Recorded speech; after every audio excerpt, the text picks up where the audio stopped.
What's up, everybody? Fran Ramsden, your host of the HealthForce podcast.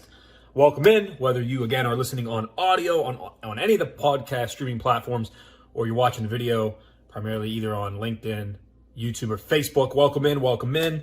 Episode today, we're going to be getting into some hot, spicy talk about sugar.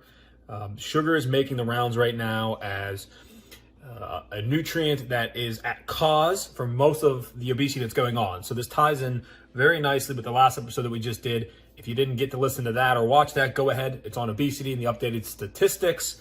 The summary of that would be, it's not good. We're closing in on 40% of the adults in the United States almost classify as obese. So we're heading in a direction where healthcare long-term is going to be subject here with a very bleak outlook. There's a lot of unhealthy people that may not realize it now, but it may come to fruition in 15, 20 years. And then we're going to be, I think, in a societal problem, again, where we just have undue and unnecessary pain and suffering.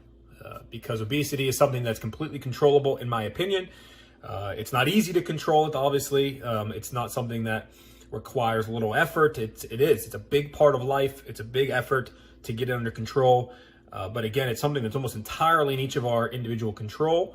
And again, it has the potential to offset these negative health factors that can come into our life. And then again, if you're obese, you're putting yourself at risk of an increased likelihood of mortality or death at an earlier age.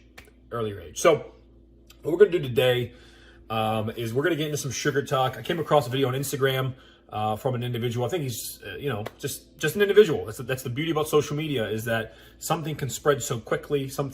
You can find things from anybody, anywhere, all over the world. And I like that. I like that there's a low barrier to putting your message out there, because that ensures that we can have a circulation of ideas and conversations.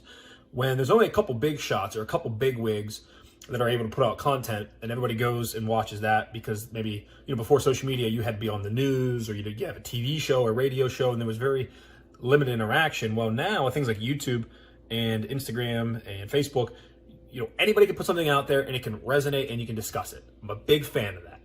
So I stumbled across a video where an individual in the fitness community suggested that sugar and flour, primarily though sugar, is just as addictive as some hard drugs such as cocaine or heroin and things like that. So we're going to digest it, okay? We're going to hear the audio raw. I will play it so that there is no confusion or, any sort of accusations that I'm misquoting anybody. We're going to get into the science and the research, and we're just going to have a great conversation about sugar and really the role it plays in our bodies, the role it plays potentially on obesity, and what we should do about it going forward. And before I get into that, I want to talk very briefly about opinions and how we should all be careful when we're discussing topics such as this. And, the sugar, conversation, and it doesn't matter if it's sugar, but you can take any category, weight loss, some sort of diet, some sort of exercise, anything that we're going to discuss and have either a conversation or a debate, quote unquote, about, I would advise people to do a couple things. Number one, we have, as a society, we have a really bad tendency right now to just find evidence or research that supports our point of view and plug our ears when anything goes against that. So we have preconceived notions. Again, it's just this idea that you have a gut reaction or a knee-jerk reaction to a certain opinion, and you either identify with it or against it. And then what you try to do is you dig in like hell and you try to find evidence to support that point of view, and instead of trying to take a look at the big picture and then making your opinion off of that. That's what I try to do. Am I successful in every single instance? No, obviously not. That would be an absurd standard, but certainly even issues, especially in fitness or in my realm of business, I try like hell to make an objective viewpoint, and I'm largely successful at that. That is how I make this content. That is how we try to do everything right with our clients. It's all based off of what the truth is. Truth is the most important thing. And then we can make our opinions and our procedures and our programs off of the truth, okay?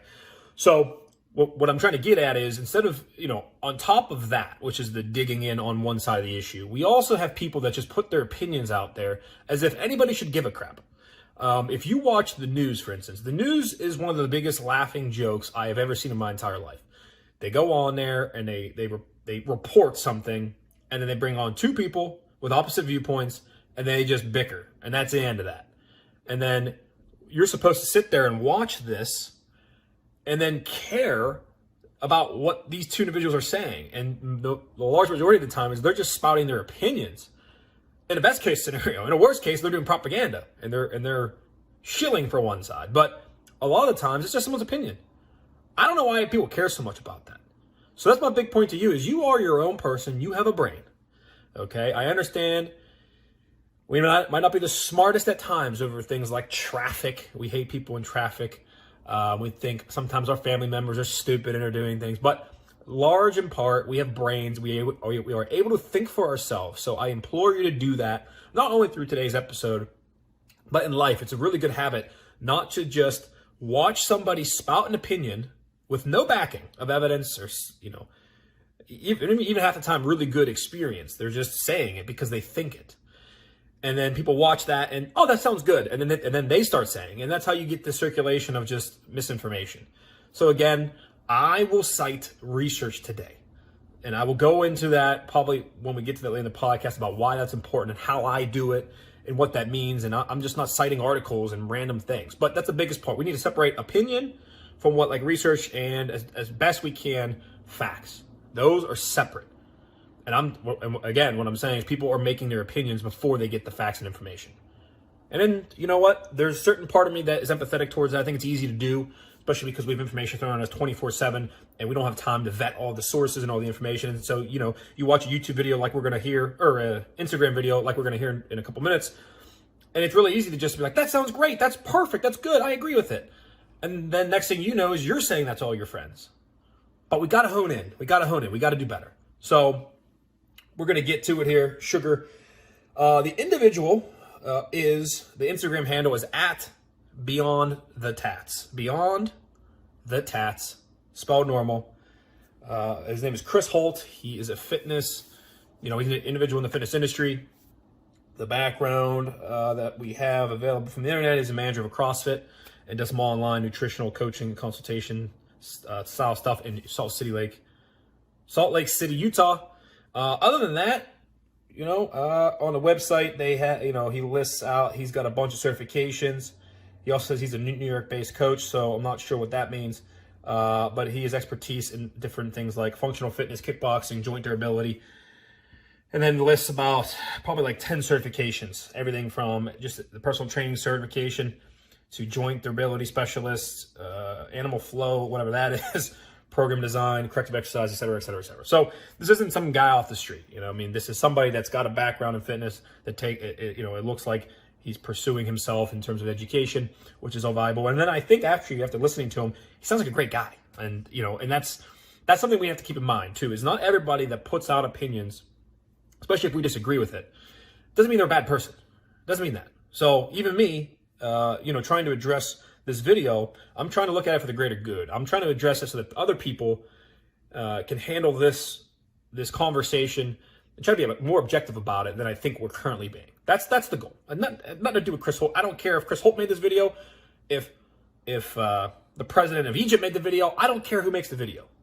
All right? Don't care. But because it is social media, you want to cite your sources. So Chris Holt, again, the Instagram handle which we pulled the video is just going to be at Beyond the Tats. At Beyond the Tats. You can check out his content. Why not? But here is the caption to the video. I'm going to read through that, and then I'm going to play the video. It's about a minute. We'll play that, and then we'll come back, have some conversation around, and get into the meat and potatoes. So this is from 2 days ago, so we're looking at December 1st. December 1st post on the Instagram, Beyond the Tats. Quote, fact, flour and especially sugar are not taxed or regulated. Big food companies have seen the studies done on sugar and how it is 8 times more addictive than cocaine. Flour, sugar, heroin, and cocaine come from wheat, sugarcane, poppy plants, and the cocoa plant. In their raw form, it's impossible to become addicted to them. But if you take the essence of these raw materials, concentrate them down to a fine powder, now we're dealing with highly addictive substances. There is no negative stigma towards flour and sugar. Dessert was meant to be a once-in-a-blue-moon treat, a birthday, or a celebratory event. Today, Americans believe you should have dessert after every meal. The sad thing is the sad thing is people take having sugar cravings lightly. Yet everyone is confused as to why so many people are overweight and sick. We need to get away from modern medicine's give a pill for an ill ideology. Medical schools' curriculums are dictated by massive donations from Big Pharma, which is why many physicians are not trained in educating people on proper nutrition or how to make lifestyle changes. This won't change, unfortunately, so I feel it's my job to help people see that there are other methods to getting on a path of health, wellness, and longevity without being bound to multiple prescription drugs. With the holidays here, I believe it's okay to indulge, but you don't have to eat like an asshole. Choose one or two things you look forward to each year, but after that, get back to your regular routine. If you don't have a regular routine, then that's another story. Just know that you shouldn't feel uncomfortable in your own skin. Sleep and stress are massive factors, but you have to have complete control over what you put in your body. It's never too late to start, close quote. Now, what's interesting is I agree with probably 90% of that. So again, the other fine line that we need to draw here when we have these conversations about these specific details of fitness is that most people are going to agree on the majority of it. And that's why you don't necessarily discuss those topics. Like, Chris Holt here and myself would probably agree a bazillion times on most things, but that doesn't create interesting conversation, and it's not really productive because we agree. Again, 90% of that, absolutely dead on right. And there's even other things where I have concerns about. I'm just not as full-throated as he is on some of it, but it's interesting. So we're going to go back through this a little bit. I'll kind of say some points, and then we'll play the video of him talking. So flour and sugar are not taxed or regulated. And for me, thank God. It sounds like he's advocating for that position. I am not. I do not want any form of government agency to tell us what we can and can't eat by way of tax or banning. There really isn't much to add besides that right now. But again, I'm not sure of the effectiveness of, of a sugar tax. We've seen it in I think, New York City or some places in California have done it. It's gone over pretty terribly. People are just either going to pay the tax and still do it, or they just find ways around it like you do everything else. So for me, this isn't an issue for a government to come in and say, hey, we are eating too much sugar and flour, so we're going to do something about it. Plus, I think the biggest thing is there, and again, we'll get more into it, I promise. There just isn't clear-cut science on this to suggest that that's a good idea. In order, if you're going to do something like that, you're going to say, hey, we're going to tax, or we're going to ban, or we're going to regulate this thing. You better come with something that shows that this thing is really detrimental. I mean, because if you don't, now it's just, well, whoever's in charge, whatever power entity is in charge, is going to dictate these laws to us, the citizens, and that's something I'm not game with. He says that sugar is 8 times more addictive than cocaine. I have no idea what that means and where he's citing that from. I have not seen it anywhere. I've looked. I have peer-reviewed studies that we'll get into. Peer review is the highest classification in terms of evidence-based methods that we have. I'll explain that a little bit more later, but there is nothing to suggest it's 8 times more addictive than cocaine. So again, I don't know where this man's getting that from, but I disagree with that. Talks about how these plants come in, the raw form, and then we concentrate them. Again, I don't know. I don't know if that makes it more addictive or not. Can't speak to it. Dessert was meant to be a once in a blue moon treat. Again, I don't know. Sure. Something that I think he says here is pretty profound. I think it's just misguided, but he says the sad thing is people are taking sugar cravings lightly. So, there is a movement in fitness that is essentially anti-shaming. So we're talking about fat shaming, right? So when there's this whole movement out there, it's a very, minute, very small minority of people that think the rest of us as a society that are not obese hate obese people, and we're constantly discriminating against them, shaming them, and shitting on them.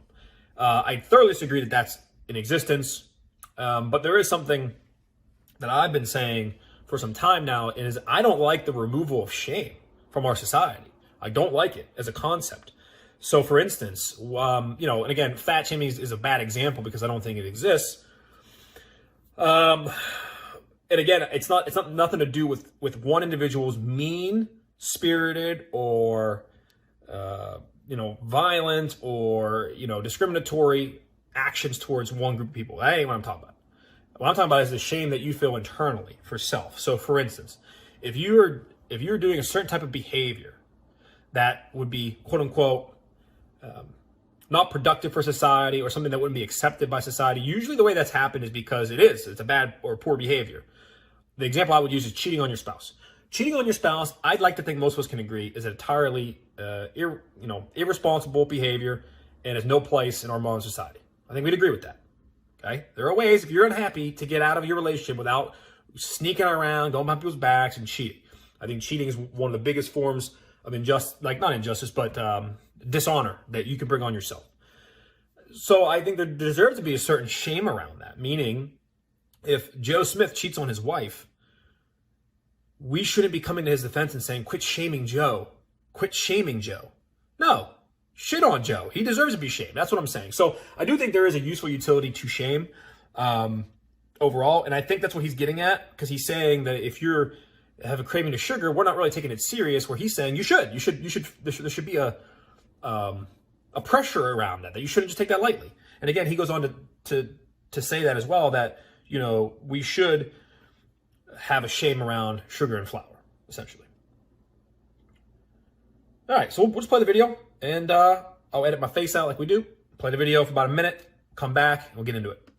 Bulgogi. For me, it's just basically getting people educated on the dangers of flour and sugar, and I think it's not demonized, and I think that's the problem, is that you could see someone stuffing their face full of donuts, you're not going to think twice, but if that person was smoking crack, you'd probably call the cops. And the problem is that, sugar is, if not more addictive than those substances. So I think it's a matter of educating people on just what proper nutrition is, because too often when I work with people on nutrition, there's just so much information nowadays, it's overwhelming. And I think my job, in my opinion, is just helping them navigate through all the bullshit that's out there, because, let's be honest, there's this new, Game Changers just came out, and now everyone in my gym is like, I'm going vegan. And I'm like, cool, I'm going to talk to you in a few days and see how that's going. But I think people just need to ultimately find people that have the experience and knowledge to kind of funnel things down for them. But ultimately it starts with just the quality of your food. All right. So there it was. Video by Chris Holt, again, Beyond the Tats on Instagram. Look, he says some things in there that I certainly agree with, and there's things in there that I would resist to the death, so to speak. I would massively reject them. He talks about this, again, the demonization of things. Again, I think that could be productive in the right instances. It's just not here. He wants to demonize sugar and flour. That's completely misguided. Sugar and flour is not something that we have a problem with as a society. We might have a problem with the overconsumption of it, but that's not an inherent problem with the sugar and the flour. That's an inherent problem with ourselves and our behaviors. And again, that's, he's trying to draw the comparison that, cocaine and crack and all this, that, and the other. I have found no research to suggest that that's close. That sugar is 8 times more addictive than cocaine or heroin. I have not found that whatsoever. So again, I think that's a little bit of sensational marketing, or fitness speak, as I call it, where, a lot of fitness individuals are trying to compete on the biggest wow factor, and he even says it, right? He says there's so much information out there, it's hard to digest it for normal people, and that's what happens. Then people that are in this industry, because there is so much competition to kind of get on the airwaves and to get in people's ears, you start saying crazy stuff. You just start saying things, oh, this is there, and then it makes people listen. So I don't compete in that realm. I don't compete on sensationalism. I don't think that that's good and productive. I think that you get into a war of attrition. You get into a war over things that don't matter as much. And so I think that's what's going on here. To say that that's addictive, it's a headliner for sure, but again, it's not based in reality. That's what he always says there. That's what he always says. He says, actually, one more thing. I think something he says is actually can be dangerous. He says there's so much information, it's impossible for normal people to kind of interpret that. There needs to be people to funnel the information to them. The reason I say it's potentially dangerous is because, number one, it depends on who's doing the funneling. He's absolutely right that most people cannot spend as much time as I do on fitness, health, exercise, nutrition, supplementation. No way. And so I'm asked as a source. People ask me, what do you think of this product? What do you think of this exercise? What do you think of this diet? And I'm able to give them my opinion, and they're able to take that and feel pretty good about it if they trust me. Okay? That's a productive use of it if I'm being responsible with that power, if I'm being responsible with my opinions, and I'm not just saying crap that I think, right? I have to research things. I got to look things up. Even just today, somebody messaged me about a certain product line, vitamins, probiotics, sleep aids, in a message. And I probably took 20 minutes and went through all the ingredients and then did a little bit of research offhand on some third-party websites. I had to dig in. I didn't just say, I don't like it or I do like it. So that's how I conduct myself. Not everybody does that. That's what the danger is, because you get people, again, I don't know much about Chris Holt, so I'm not gonna throw him in the category, but there are definitely people in the fitness industry that they're gonna funnel information, but they're gonna funnel the right stuff to sell you something. They're gonna lead you down the path that they wanna lead you down for their benefit. Whether that's more fitness followers on Instagram, more people watching their stuff on Facebook, or they're gonna sell you something at the end of it. That's what everybody else is doing. My funnel goes nowhere. I'm just trying to get you information so that you get a benefit at the end. So that's, I think he's right, because people can't spend time doing it, but you gotta be careful about who you trust. And that's why, again, the other part I'm trying to get at in this episode is the amount of information that you hear. You cannot just take opinions. Don't just agree with somebody because you like what they said. So if you heard the video from Chris Holt, if you agree with him, okay, or if you think you have research to back up what he's saying, that's one thing. But if you just heard his video and you said, wow, that makes a lot of sense. I like what he says. He sounds so smart. Wow, he's probably right. And then you just start agreeing with that opinion, that's incorrect. That's incorrect. So on the post, a lot of the comments, again, are just cheerleaders, people coming on saying, great video, oh, great stuff, amazing. The head nodders, the people that probably don't put that much thought into it. Maybe they were already his followers, or they're coming on and they just, again, knee-jerk agree with stuff and they're making their comments. But somebody very intelligent came on, and her name is Fergalicious and Nutritious. And her background's in education. So she's much like myself, where I went to university and school, college for exercise science. So I have another level of understanding. I don't believe, from what I found, that Chris Holt went to school or college or university for nutrition exercise. Again, that don't mean anything. That doesn't mean he's worth less. But this is an additional factor where some people can gain extra experience. So she comes from that background. And essentially, I'm not going to quote her whole thing, but she essentially asks him to cite his research, or like, hey, I think you're doing some harm here. You're not being truthful. Where are you getting this stuff from? And, his reaction is, there are a ton of studies done. This is one of them. And he sends a link. Now, the link is just to an article. It's not to a research. Let me make sure. Yeah, it's to an article by Scientific American. But that's not research. That's somebody at that entity or that news organization who reads the study and then formulates their opinions on the study and tells everybody. And again, for me, I get that most people can't go directly to these research studies and try to read them every day. I understand. But I don't care what Scientific American says when I can read the study myself, right? And I'll help you interpret that. And again, that's where the tough part is. Because now you're probably saying, well, Fran, what the hell are you saying? You're saying Scientific American, we shouldn't listen to them because who cares? But then you're doing it. Why should we care about you? And the answer is you probably shouldn't, unless I'm able to make a persuasive argument that I try to base in some objective realities and some facts. And I hope to win you that way. I'm not trying to win you because I say so. Hope that makes sense. A very small distinction, very important. So anyways, they go on for 30 replies. Some of his fans jump in and get a little nasty with the lady. And at the end of it, nothing happens. Nothing happens. But again, I'm going to read you the article that he cited and some other ones. And we're going to get into some of the sugar research. So the article that he cited and said, here's one study that shows that I'm right. It's on the scientificamerican.com. It was published on April 1st, 2008, which, by the way, science is certainly slow. But it is worth noting that's 11 years old, whenever he's citing it, this article. 11 years old. Science really slow. There's not a ton of great research as of late. Like, you're just not going to usually come up with all these studies from 2019 that can prove points. So you might have to go back a little bit. So I'm not going to knock it there, but it is older. And it's called Sweeter Than Cocaine by Rachel Davosgin. April 1st. Sweeter Than Cocaine, the article's written.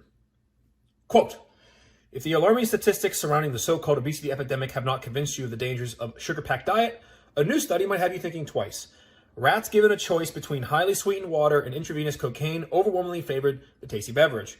Their preference was just as intense whether the drink was sweetened with saccharin or sugar. Stop. We got to be careful.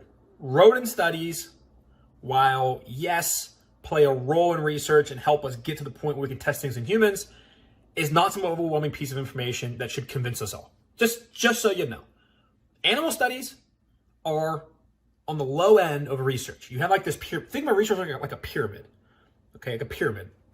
And you might have a ton of studies at the base of the pyramid, but they're low level in terms of trying to produce facts and evidence, right? They're vast. And it's usually the testing grounds. People try to test things down here. They don't spend a ton of money on them because, you know, they want to test things at the lower levels, because once you get to the top, it gets very expensive to run experiments. So you get a lot of things down here that don't mean that much. But as you climb up this pyramid, you start doing less and less and less and less. And at the top, there might not be that many studies, but they're done very well. And that's where you want to go from. The animal studies are down at the bottom. So just off the get-go, again, sensationalism. Oh yeah, this is cool to say. But then the first thing is, well, there's some animal study. And it's one study. That's the other thing too, is you can look at the numerical value. How many studies are doing this? You got one rat study. And you're going to write a whole article off of one rat study? It's not productive. Not productive. The finding reported, quote, this finding reported recently by graduate student, Magali Lenoir and her colleagues at the University of Bordeaux in France fuels growing suspicions that for some people, sweets could be as pleasurable and addicting as habit-forming drugs. As the theory goes, our hypersensitivity to sweet taste evolved when sugar was scarce and an indicator of a high-energy meal. Excessive sugar in today's diets may overstimulate the sweet receptors in the brain, leading to a loss of self-control mechanisms and risk of addiction. So there is a theory. And I think it's probably decently valid, but the idea becomes the palate, the taste of the foods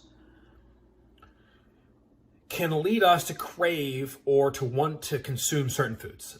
There's a book, like I don't want to get it wrong, but I think it's called The Hunger Brain or The Hungry Brain, something like that, by Stephen Guyenet. I don't have it off my top of my head right now.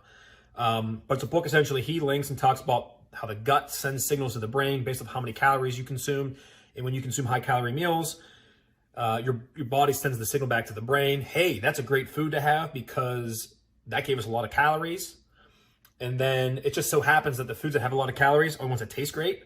It works like a circle. So your brain sends signals like, hey, next time you eat that, we're going to make sure we send kind of like good taste good taste sensations. And then when you eat it, it tastes good, so you want to eat it more. So it just creates this cycle, though, where we do get into, hey, that pizza tastes bomb. Well, the reason it tastes bomb is because it provides a lot of calories, and it works, again, in a cyclical function to reinforce that your body should want that. And that, I think, has a lot of validity to it. But to bastardize that and to say that something is as addictive as cocaine, I don't think it's in the same ballpark. I do not think so. For instance, okay, I think the obesity rate would be higher if it was 8 times stronger than the addiction that we get to cocaine or to heroin or any of these other drugs that they cited.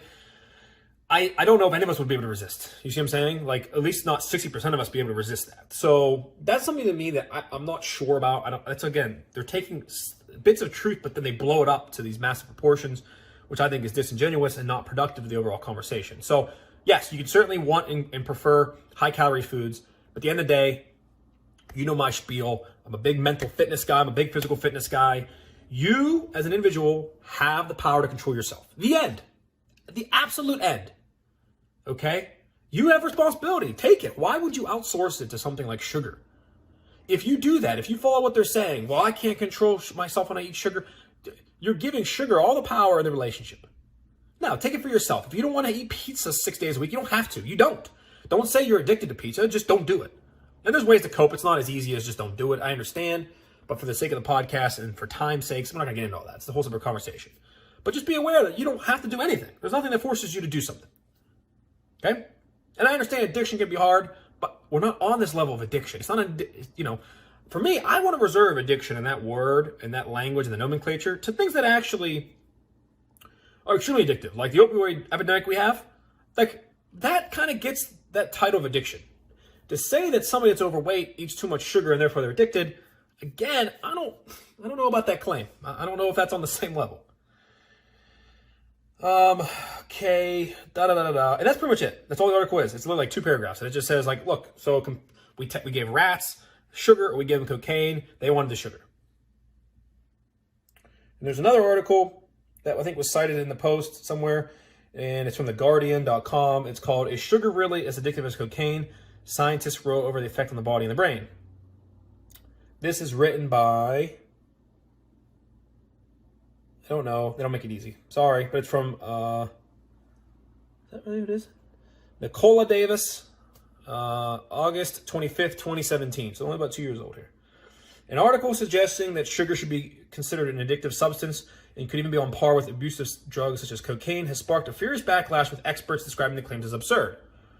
In a narrative review published in the British Journal of Sports Medicine, the authors write that sugar could act as a gateway to alcohol and other addictive substances, adding that like sugar, like cocaine and opium, is refined from plants to yield pure white crystals, a process they say significantly adds to the addictive properties.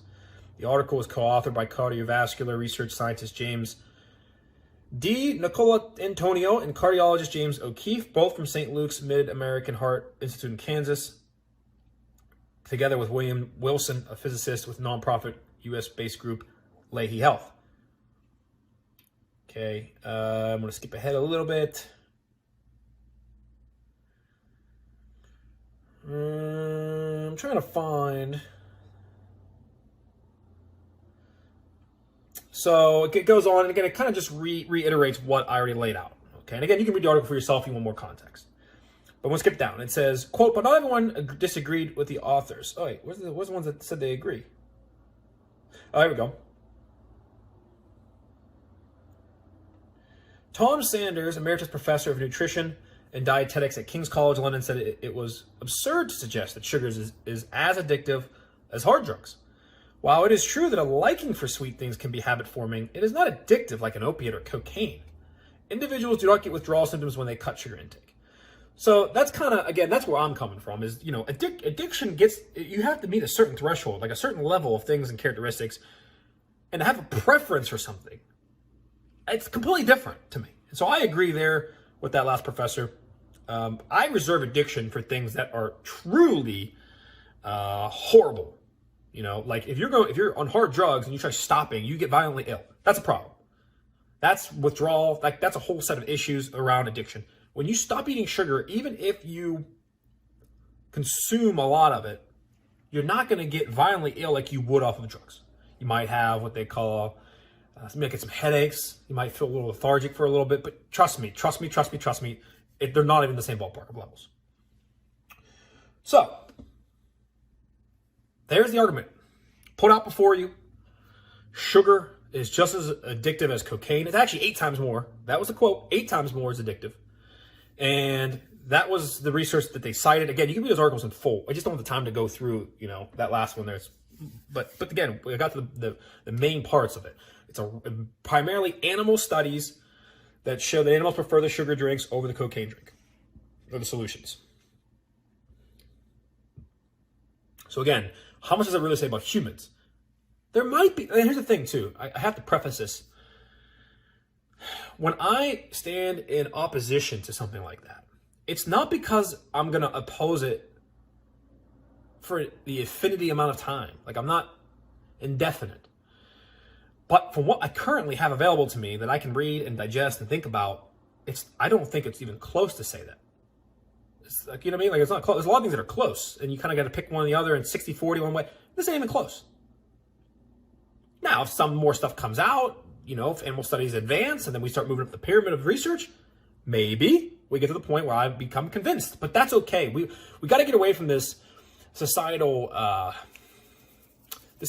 idea, I guess, that we cannot change our opinions. That if you make an opinion based off of facts and you're wrong, or actually based off anything, it doesn't matter. Even if you make the wrong opinion based off of very poor information or no information, you just make an opinion, but you're wrong and you change your mind to the right opinion at the time. I think you should be rewarded for that. You shouldn't be, oh, you were wrong. Like that's where we get unproductive with these conversations. So I'm going to get into now the research that I have available to me to talk about this sugar addiction thing. And again, this is where I cut my opinion from.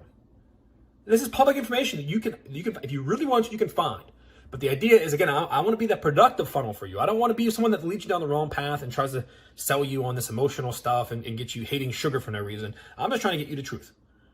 So the first thing I'm going to actually talk about, again, I'm going to actually lean into this theory of sugar being addictive. And I actually want to read something that may support it first. That's a better, it's actually funny, it's more of a research component than what we heard from these advocates so far. I actually have better research to suggest that there may be something there. I want to get to that first, talk about it, what it means, and then get into, again, the research that's in opposition. So the first thing I have is, it's evidence for sugar addiction, a behavior and neurochemical effects of intermittent excessive sugar intake. This was a research study done by Nicole Avena, Pedro Rada, and Bartley Obel. And let me find what type this is. This was published in May 18th, 2007. So it is a little bit older. But where the hell is the... Well, I'm going to get into it. I was trying to find the type of research it is, because there's like peer review, there's meta-analyses, there's double-blind studies, there's all kind of different categories. I was trying to find which one it is, but it's not easily available. So I'm just going to read it. I'm going to read the abstract, and I'm going to read the conclusion, which to me, if you're going to look at research, those are get to those, read those. That'll get you the gist of it, and then you can get into the weeds and all the details if you want.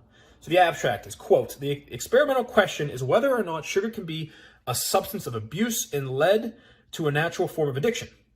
Food addiction seems plausible because brain pathways that evolve to respond to natural rewards are also activated by addictive drugs. Sugar is noteworthy as a substance that releases opioids and dopamine and thus might be expected to have addictive potential. This review summarizes evidence of sugar dependence in an animal model. Okay, so this is a review of research, but it does say here that it's all animal based, right? What did it say? Animal models. Okay. So the reason that this is more powerful than what we heard from, forget the guy's name already, Chris, whatever, and then The Guardian and those articles that he cited, the reason that this is better is because this is a review of several studies, not just one. Remember the one we read? It was one study. Rats took the took the sugar, not the cocaine. That was it. One study. This becomes a review of several studies. More important because now you essentially multiply the data, you multiply all the information, you look at it, and then you can make a summary based off what the majority of the research papers say. So instead of looking at one study, maybe they look at 10. And then if 7 of the 10 say something and the other 3 say the opposite, you can essentially say that, well, most of the research shows that this is probably more accurate than that. So again, I'm actually helping set the stage for them. But if I scroll all the way down, again, there's so much information here. It's it's really in depth and really, really, really great. Way better than anything that we heard previously on the podcast for cited research. When you scroll down into the conclusion section, section 7, quote, from an evolutionary perspective, it is in the best interest of humans to have an inherent desire for food for survival. However, this desire may go,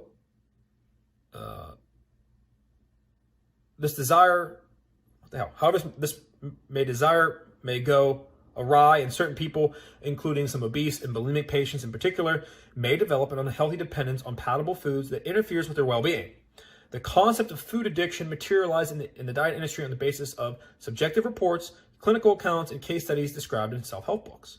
The rise in obesity, coupled with the emergence of scientific findings of parallels between drugs of abuse and palatable foods, has given credibility to this idea. The reviewed evidence supports the theory that in some circumstances, intermittent access to sugar can lead to behavior and neurochemical changes that resemble the effects of a substance of abuse. So stop. First of all, look at the language. It's very specific. Okay? Don't just gloss over those words. I'll say it again, and I'll highlight the important words. The reviewed evidence supports the theory that in some instances, intermittent access to sugar can lead to behavior and neurochemical changes that resemble the effects of a substance of abuse. According to the evidence in rats, intermittent access to sugar in chow is capable of producing a dependency, quote unquote. This was operationally defined by tests for binging, withdrawal, craving, and cross-sensitization to amphetamine and alcohol. The correspondence to some people with binge eating disorder or bulimia is striking, but whether or not it is a good idea to call this a food addiction in people is both a scientific and societal question that is yet to be answered. So there we go. 2008, I think I said 2007. Real quick, oh boy, and scrolling up. I think it's 2007 here. 2007, it's yet to be defined and yet to be accepted. So there you go. Several studies. We really shouldn't be calling it addiction quite yet. It's yet to be determined. We'll look at it more. There it is. Okay, now if I move forward, I have something here. Another one. This is Sugar Addiction from Evolution to Revolution. This was published November 7th, 2018. So this is new, way new.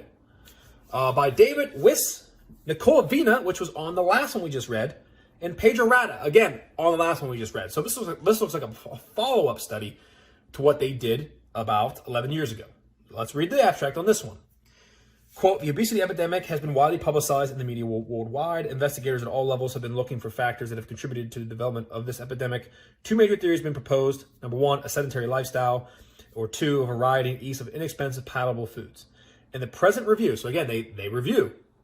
In the present review, we analyze how nutrients like sugar that are often used to make foods more appealing could also lead to habituation and even in some cases addiction, thereby uniquely contributing to this obesity epidemic.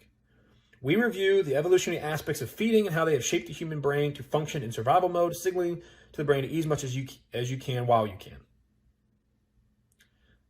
It doesn't say. So if you scroll down on this study and you look at the methods, it'll tell you exactly what studies they look at and which ones qualified to be in and this, that, and the other. But I'm going to scroll ahead once again to the conclusion section because, again, it's the most important takeaway. They summarize their findings. Okay, here we are. Boom. The framework for understanding obesity, the FA framework. I'm not sure what that means. FA, let me look it up. The FA framework, obesity, stands for, thought I'd be able to find it. I don't know. Sorry. But I think it's food addiction. FA, food addiction. The food addiction framework, again, if I'm wrong, I apologize, so I'll just say FA. The FA framework for understanding obesity is the notion that highly processed, hyperpalatable foods have hijacked the reward centers in the brain, thus impairing the decision-making process, similar to drugs and abuse. The major assumption is that biochemistry drives behavior. It talks a little more about that theory. So they say finally, and again, they go through a couple paragraphs here. They say finally, there is strong evidence of the existence of sugar addiction, both at preclinical and clinical level. Our model has demonstrated that 5 out of 11 criteria for SUD, which I'm assuming is something addiction, are met. Specifically, the use of larger amounts for longer than intended, cravings, hazardous use, tolerance, and withdrawal. From an evolutionary perspective, we must consider addiction as a normal trait that permitted humans to survive primitive times when food was scarce. As we evolved culturally, the neural circuits evolved, on and on and on. Okay. So again, there's another paper that's a better research for people that think sugar is an addictive substance. Again, they sort of summarize that and say, look, there's validity to this. We think at the clinical trials, it shows maybe 5 out of 11 criteria, or 6 out of 11 criteria are kind of being met here. So if I wanted to dispute what they're saying, I'd have to go back in and look at all the methods and everything they looked at and try to find out, because what you can have happen, it's harder, but when you look at a review and people are looking at multiple studies and trying to summarize them, you can still go in there and bastardize the results. Like, you can definitely skew the data wrong, you can pick things wrong. So look, there's a whole nother level of this. You don't just take reviews for their word, okay? Be completely honest. But it's definitely harder to do. So again, they're saying there's some evidence here, but again, that's not a strong statement. They didn't say it's 8 times more addictive than cocaine and opioids. They say there may be, or it looks like there is something to it. Got it? Now, on that, there are a couple articles I'll cite that you guys should go look at. Again, these are just two articles that I think are highly valuable. One comes from examine.com. It's actually written by Stefan Guillenet, who was the guy that I said about the book earlier with the brain and the gut connection. He wrote this article. It's called "Where Do Cravings Come From?" I'm sure it goes along with the book. Check that out. Just go to examine.com or just Google examine.com and then space "Where Do Cravings Come From?" They'll pull up the article. Go ahead and read that. And the other one is Examine.com has, I think it's called the top 19 nutritional myths of 2019, written by Michael Hall, just updated last on October 7th. So we're talking about 2 months ago. Myth number 2 is carbs are bad for you. So if you find, again, Examine.com, type in fitness myths, go to number 2, carbs are bad for you. Again, it'll summarize carbs, both sugar components, grain components, things like that. And again, I think those are productive for the conversation, but I don't have time to fit them in. And the last thing I'm going to read is a review or a research from July 2nd, 2016. The authors are Margaret Westwater, Paul Fletcher, and Hisham Zaldine. This is called Sugar Addiction, the State of the Science. And so it tries to summarize, again, sugar addiction, which is the topic of the podcast, right? Now, they're abstract. As obesity rates continue to climb, the notion that overconsumption reflects an underlying food addiction, abbreviated as FA, has become increasingly influential. An increasingly popular theory is that sugar acts as an addictive agent, eliciting neurobiological changes similar to those seen in drug addiction. In this paper, we review the evidence in support of sugar addiction. So again, they take that theory, they want to test it. Hey, let's see what's out there. Now, I'm going to read their methods because it's very short. Their methods, they reviewed the literature on food and sugar addiction and considered the evidence suggesting the addictiveness of highly processed foods, particularly those with high sugar content. We then examined the addictive potential of sugar by contrasting the evidence from the animal and human neuroscience literature on drug and sugar addiction. Their results, we find little evidence to support sugar addiction in humans, and findings from the animal literature suggest that addiction-like behaviors, such as binging, only occur in the context of intermittent access to sugar. These behaviors likely arise from intermittent access to sweet tasting or highly palatable foods, not the neurochemical effects of sugar. So again, to me, intermittent is, it's not on a schedule. So it's kind of like, essentially what they're trying to get at is, in the rats, their biological process are probably getting kicked up when the sugar is present because they don't know when the next one's coming. And that's definitely just like in our hunter-gatherer days, if we killed a buffalo, like we're going to eat the crap out of that buffalo. We're going to eat it. We ain't going to leave it. Eat it all, overindulge, overstuff ourselves because you don't know when the next buffalo or the next fruit tree or whatever's going to come. So you don't, I'm full. I'm full. I'm not going to eat anymore. No, you don't know when the next one is. So you eat more. So I don't know if that's quite a manipulation that other people were doing earlier to try to present their viewpoint. But again, that's the most important part is, it's this intermittent sugar burst. It's not just, here's all the sugar in the world. Do you want it all? I think it's important. But their conclusion is, given the lack of evidence supporting it, we argue against a premature incorporation of sugar addiction into the scientific literature and public policy recommendations. That's it. One clean sentence to the point. I'll read it one more time. Given the lack of evidence supporting it, we argue against a premature incorporation of sugar addiction into scientific literature and public policy recommendations. That's my position. I agree. That's my position. My position is, the key words there are premature, by the way, meaning we ain't taking it off the table. It may have a role down the road. Maybe it's way worse than we thought. But off of what we have, there's no way that we should be recommending tax, regulation, public policy, anything like that around sugar. Just no way. There's no way. So I'm going to close that up. Boom. I mean, that's going to be the podcast. Look, I'll try to summarize this in a very plain human English talk. We are really science heavy today.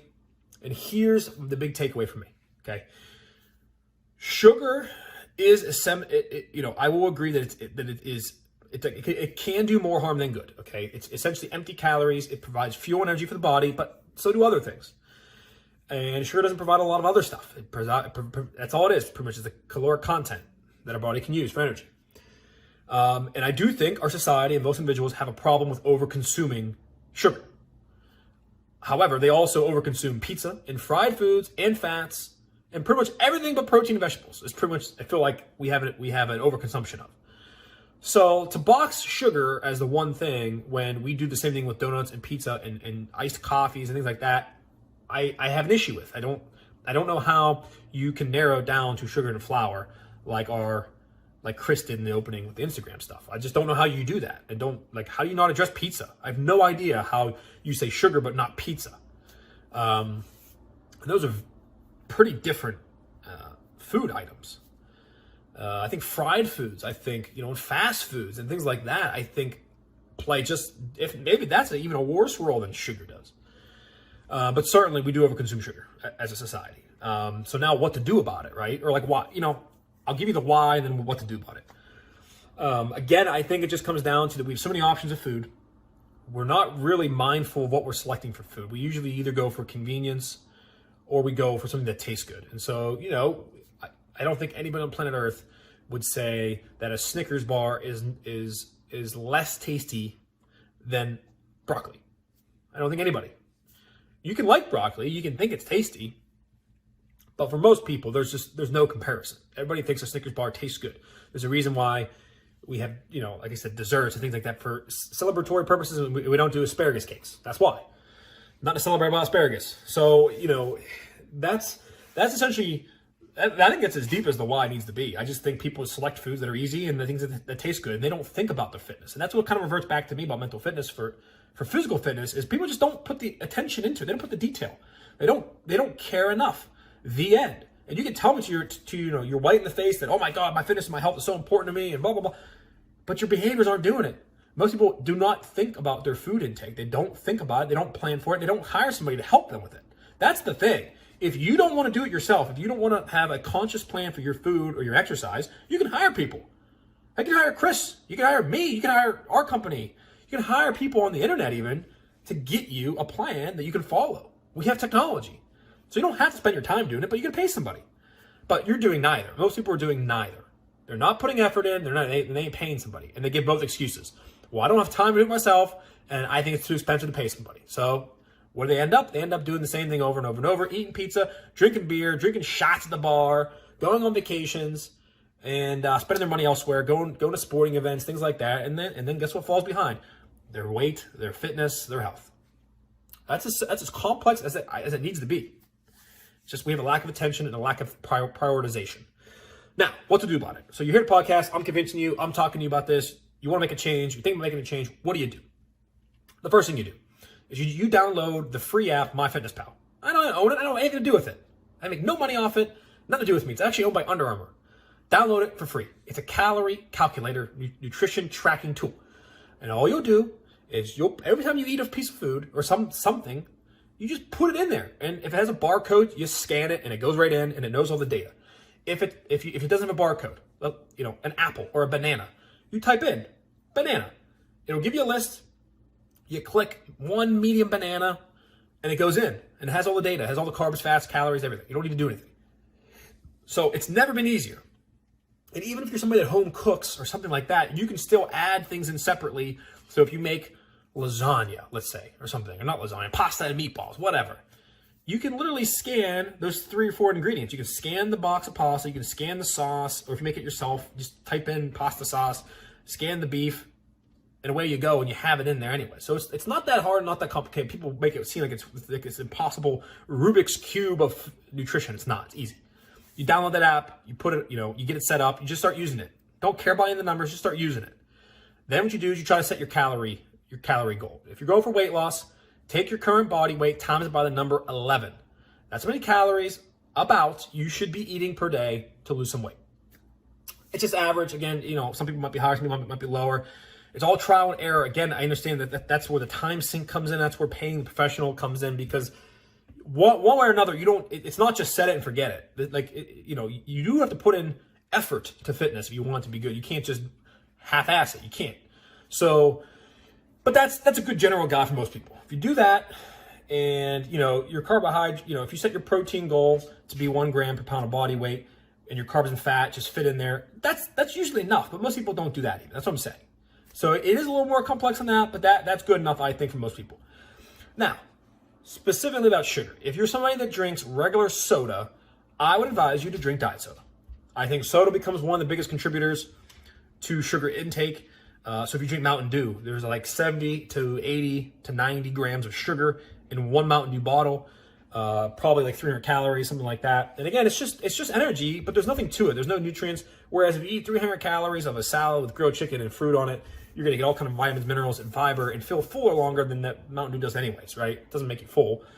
So that's step one. I think if you cut regular sugar and go to diet soda, that's a big break for most people. if you're somebody that does the iced coffees, the Starbucks drinks, that and this, that, and the other, it's hard, but I would advise trying not to do it, or just getting, a medium latte with skim milk. And like, that's it. They'll still probably be 90 to 150 calories, but it's not 500. And anything like that. Any sort of beverages that got sugar in them. If you drink orange juice, apple juice, lemonade, sweet tea, things that have too much carbohydrate in them, and you're drinking them, I think you can substitute for something like water, diet soda, what do they call that stuff? Seltzer water, whatever the hell. I mean, there's so many things, unsweetened tea. Just substitute for something else. There's so many options for beverages that have no calories. Drink 0-calorie beverages, because when it has calories, it's pretty much sugar. So that's a way to get some sugar out. The obvious things, candy, desserts, just be smart about it. Again, that's where Fitness Pal helps you, because if you go out to eat for dinner on a Saturday and you have 1,000 calories for dinner, and your dinner is 600 calories, and you want dessert, well, guess what? You got 400 calories left. Then you can have dessert that fits that, or half of a dessert, or whatever. But at least you're being mindful, and you're trying to be smart about it, and you're keeping log of these things, and so that not every day turns into dessert day. And so to that point, I agree. You shouldn't, unless it really fits, and even then, I would not advise it. But if you're going to go out to dinner once a week and you want dessert every time, I don't think that's going to cause somebody to become obese, especially if you're tracking it. Now, if you're not tracking it and you do it every week, and then you're also overeating and overindulging on alcohol drinks throughout the week, and now, yes, it is contributing. So just gonna be smart about it. If you guys have questions about this podcast, or want something else addressed in one of our episodes, or anything like that, or just questions, we are super ready to engage. Go on Twitter at Ramsden EF. That's Ramsden, RAMSDEN, Ramsden EF. That's Ramsden Elite Fitness. Shoot us a message, tweet us, whatever. We're there. Ramsden, Facebook and Instagram, Ramsden Elite Fitness. YouTube as well, Ramsden Elite Fitness. Go there, watch our content, engage with us, leave comments, send messages, and we're happy to be participating and answer things for you guys. So we're game. Thanks for watching. We hope you found something from this, and I will see you guys next time.